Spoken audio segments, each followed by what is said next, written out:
बुरुड समाजातील आर्थिक परिस्थिती दुर्बल असलेल्या अत्यंत कष्टकरू कुटुंबियाच्या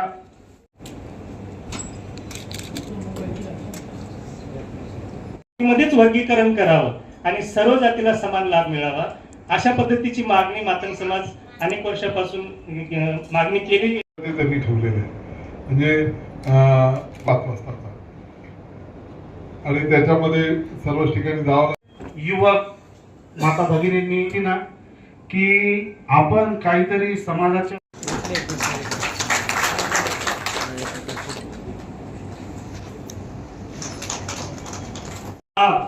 केवळ एससी मधील ज्या काही पुढारलेल्या जातीचा गट करावा अशी मागणी लावून धरलेली आहे. मातंग समाजाने अशी कधीच समोर बघा सर. निश्चितपणे माता महाकालीच्या नगरीतून मी आलेलो आहे आणि ते माता महाकालीचं मंदिरही इथे आणि भक्तही खूप आहे. ही गोष्ट खरी आहे की मातेसुद्धा दरवर्षी भक्तांची परीक्षा घेण्यासाठी मोठ्या प्रमाणामध्ये वादळ वारा येत असतो.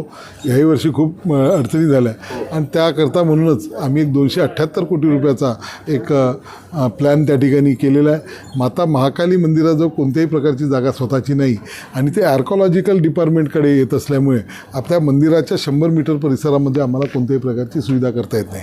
परंतु जो यात्रा परिसर आहे तो यात्रा परिसर ती जी जागा आहे जवळजवळ 50 एकर ती ॲक्वायर करून त्या ठिकाणी एक सर्व सुविधा देण्याचा यात्री निवास मोठमोठे शेड आणि एक यात्रा परिसरच जसा आनंदसागरच्या सारखा एक यात्रा परिसर डेव्हलप करण्याचा आमचा हे आहे.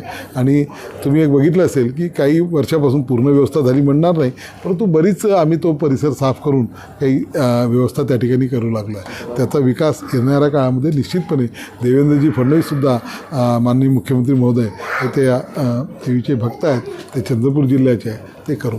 दुसरा विषय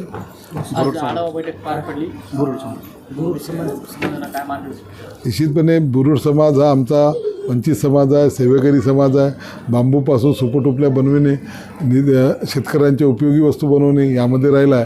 परंतु जे फायदे मिळायला पाहिजे बुरुड समाजाला ते मिळालेलं नाही आहे आणि म्हणून बुरुड समाजाच्या मागण्या ज्या आहे जी आहे की आम्हाला 1500 फूट बांबू मिळाला पाहिजे. आमच्या समाजाकरता एक सभागृह या ठिकाणी मिळालं पाहिजे. मुलांच्या शिक्षणासाठी घराची योजना या ठिकाणी प्रभावीपणे लागू झाली पाहिजे.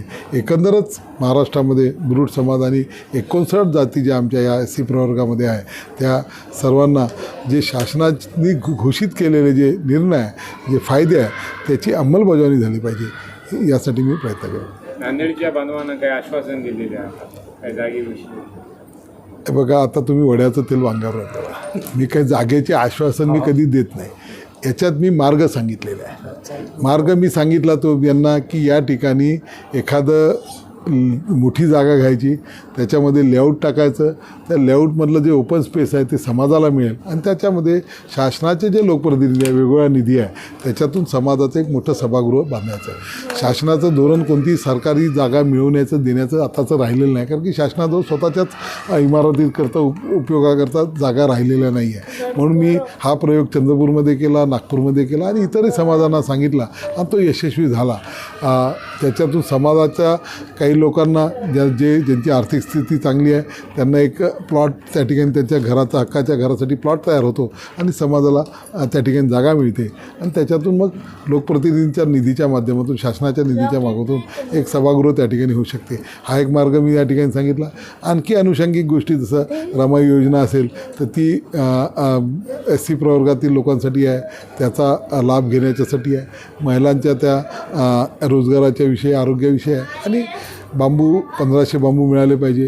ते मिळवण्यासाठी आपल्याला काय करावं लागेल कारण की अनेक कुटुंबाजवळ अजूनच बसोड वह्या नाही आहे, बांबू बुरुड वह्या या संपलेल्या कारण की बांबू मिळत नाही म्हणून त्या हे झालेल्या आहे म्हणजे निर्जीव झालेल्या आहे. त्याला पुनर्जीवित करावं लागेल. नव्यानं ते आपल्याला त्या वया घेऊन आपण जंगलामध्ये जाऊन शासनाचं आपणकडे न जाता आपण सरळ शासनाची परवानगी घेऊन जंगलातमध्ये जाऊन आपल्याला जो योग्य हिरवा बांबू पाहिजे कामायोग्य तो बांबू तोडण्याची परवानगी आपल्याला घ्यावी लागेल. ओके.